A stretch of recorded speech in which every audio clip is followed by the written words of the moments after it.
요즘 제 아내와 저희 집 딸이 즐겨보는 프로가 있습니다. 이혼 숙녀 캠프라는 그런 프로인데, 그, 그걸 왜 보는지 모르겠어요. 서장훈 씨, 진태현 씨, 이제 박하선 씨가 나와서 진행을 하는 프로입니다.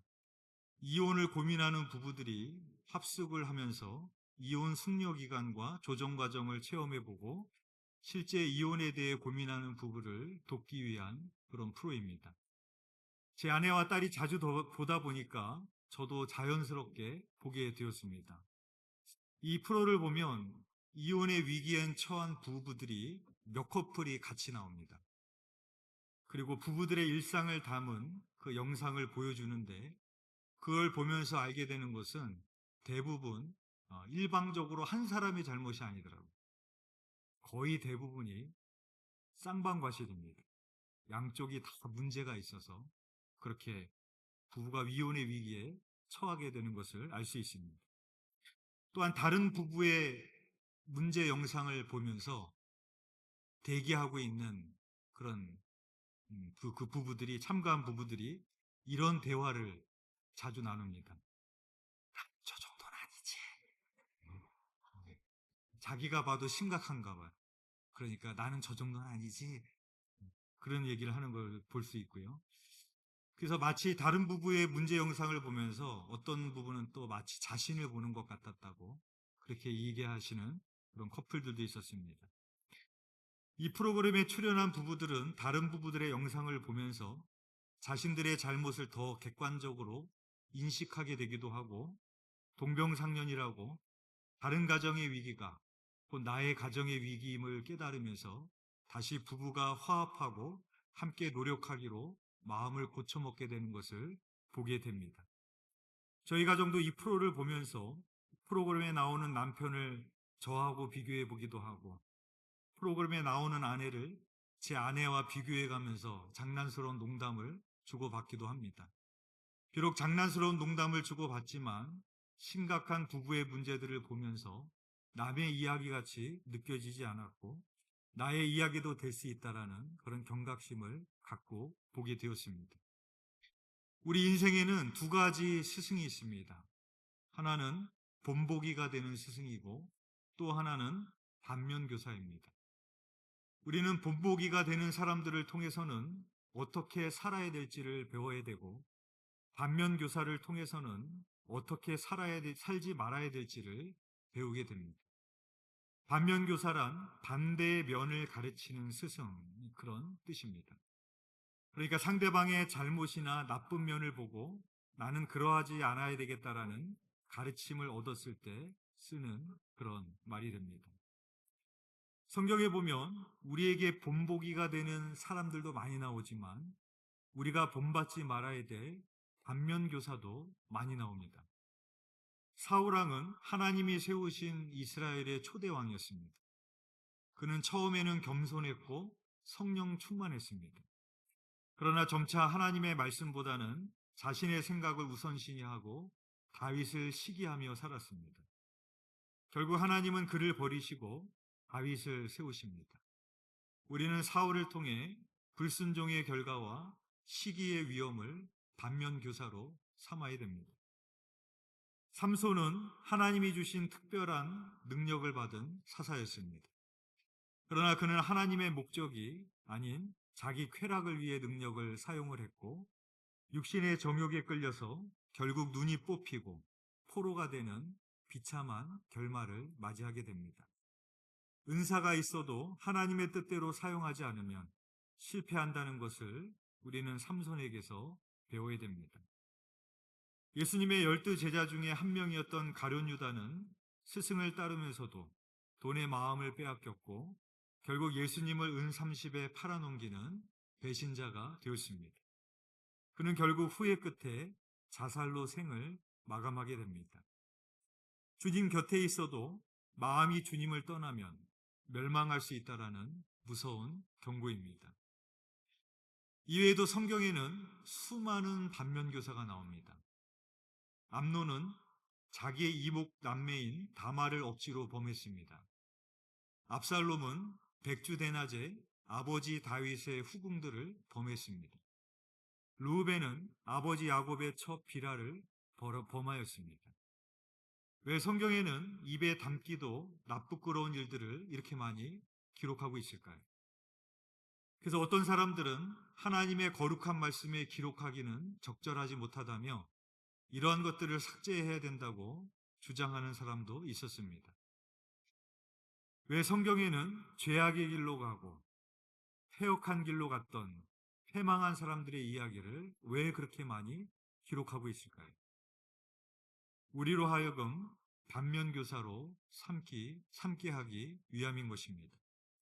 그러면 우리는 성경의 수치스러운 내용이 나올 때에도 그것조차도 우리의 유익을 위해 기록된 것임을 알아서 소홀히 여겨서는 안 됩니다. 오늘 본문에도 반면교사가 나오고 있습니다. 오늘 본문인 고린도전서 10장에서는 바울은 구약의 이스라엘 백성들의 실패를 예로 들며 고린도 교회 성도들에게 경고하고 있습니다. 그들은 하나님의 은혜로 애굽에서 나오는 은총을 누렸습니다. 뒤에서는 애굽 군사가 쫓아오고 앞에는 홍해 바다가 가로막고 있을 때 하나님은 홍해 바다를 가르시고 마른 땅으로 그들을 건너가게 하셨습니다. 광야의 길을 가는 동안에도 그들을 만나와 메추라기로 먹이셨고 마실 물이 없을 때에는 반석에서 물이 솟아오르게 하시고 여러 대적들과의 싸움에서도 승리하게 하셨습니다. 그런데 그들의 결말을 오늘 본문은 이렇게 증언합니다. 오늘 본문 고린도전서 10장 5절 말씀입니다. 우리 한번 읽어보겠습니다. 시작. 그러나 그들의 다수를 하나님이 기뻐하지 아니하셨으므로 그들이 광야에서 멸망을 받았느니라. 이스라엘은 하나님이 직접 구원하시고 인도하신 선민입니다. 그러나 그들은 반복적으로 불순종과 우상숭배, 음행과 원망의 죄를 범했고 결국 광야에서 많은 사람들이 멸망하고 말았습니다. 바울은 이 사건들을 우리에게 주신 교훈, 즉 반면교사로 말하고 있습니다. 우리 6절 말씀 우리 함께 읽어보겠습니다. 시작. 이러한 일은 우리의 본보기가 되어 우리로 하여금 그들이 악을 즐겨한 것 같이 즐겨하는 자가 되지 않게 하려 함이니. 이 말씀에 보면 이러한 일이 우리의 본보기가 되었다라고 말하고 있습니다. 개역 한글에서는 우리의 거울이 되어라고 번역을 했습니다. 그러니까 그들의 잘못과 실패를 거울 삼아서 내 자신을 보라라는 것입니다. 즉 그들의 잘못과 실패를 반면교사로 삼으라고 말하고 있는 것입니다. 그들이 악을 즐겨한 것 같이라고 말하고 있습니다. 이 말씀처럼 세상의 죄악은 사람들에게 순간적인 즐거움을 줍니다. 마약, 성적 쾌락, 술이 주는 쾌감, 돈이 주는 안락함. 그래서 사람들은 죄악에 빠지게 됩니다. 그러나 이러한 죄악이 주는 쾌락은 우리의 영혼을 망가뜨리고 우리의 가정과 삶을 망가뜨립니다. 그래서 그들이 악을 즐겨한 것 같이 우리로 하여금 악을 즐겨하는 자가 되지 않게 하려 함이다 라고 말씀하고 있습니다. 11절에서도 같은 맥락으로 이렇게 말씀을 합니다. 우리 11절도 함께 읽겠습니다. 시작. 그들에게 일어난 이런 일은 본보기가 되고 또한 말세를 만난 우리를 깨우치기 위하여 기록되었느니라.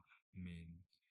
여기도 보면은 그들에게 일어난 일이 본보기가 되고 말세를 만난 우리를 깨우치기 위해서 기록되었다라고 말하고 있습니다. 즉 그들에게 일어난 일이 우리에게 반면교사가 되었다라는 것입니다. 그리고 구체적으로 우리가 무엇을 반면교사로 삼아야 될지 대해서 그들의 죄에 대해서 열거를 하고 있습니다. 먼저 우리 7절 말씀 우리 함께 읽겠습니다. 시작. 그들 가운데 어떤 사람들과 같이 너희는 우상 숭배하는 자가 되지 말라. 기록된 바 백성이 앉아서 먹고 마시며 일어나서 뛰논다 함과 같으니라. 아멘.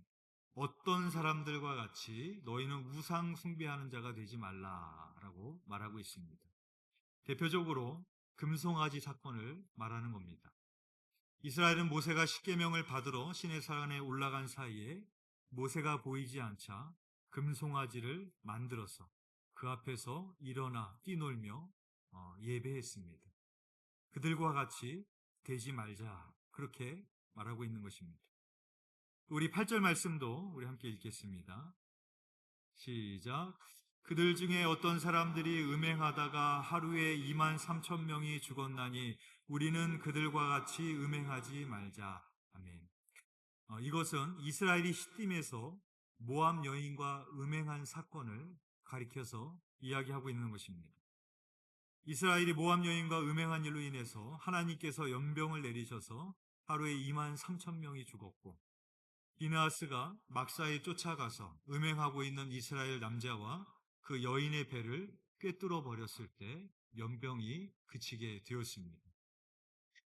또 9절 말씀도 우리 함께 읽겠습니다. 시작. 그들 가운데 어떤 사람들이 주를 시험하다가 뱀에게 멸망하였나니 우리는 그들과 같이 시험하지 말자. 출애굽한 이스라엘이 홍해길을 가다가 불뱀에 물려 죽는 사건이 있었습니다. 왜 많은 사람들이 불뱀에 물려 죽었을까요? 바울은 그들이 하나님을 시험하였기 때문이라고 답하고 있습니다. 광야를 가던 이스라엘 백성들을 하나님께서 구름 기둥, 불 기둥으로 인도하시고 만나와 메추라기로 먹이셨지만 그들은 모세에게 우리를 어찌하여 이곳으로 인도하여 이 광야에서 죽게 하는고 하면서 모세에게 원망을 했습니다. 모세를 향한 원망이기도 했지만 하나님을 향한 원망이었던 것입니다.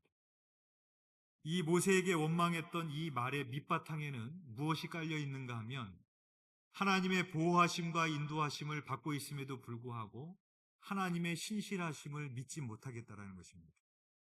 즉 하나님을 의심한 것입니다. 그래서 모세가 놋뱀을 만들어 장대에 매달았을 때 그것을 본 사람은 살았습니다. 성경에서 가장 유명한 구절 하나를 고른다면 아마 요한복음 3장 16절을 꼽을 수 있을 겁니다. 하나님이 세상을 이처럼 사랑하사 독생자를 주셨으니 이는 그를 믿는 자마다 멸망하지 않고 영생을 얻게 하려 하심이라.